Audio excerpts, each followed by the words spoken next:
What's the meaning of contractile?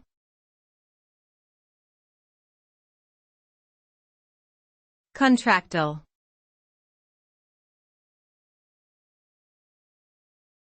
Contractile.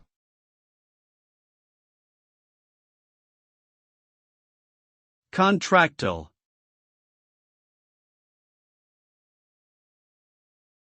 Contractile.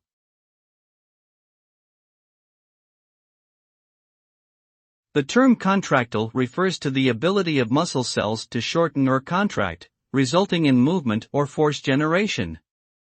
This mechanism is essential for various biological functions, including locomotion, digestion, and circulation.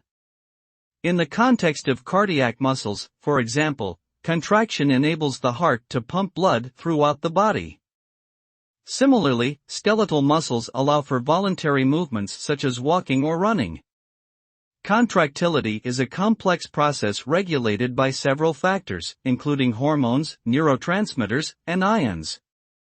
Dysfunction of contractile mechanisms can lead to various conditions, including muscular dystrophy and heart failure.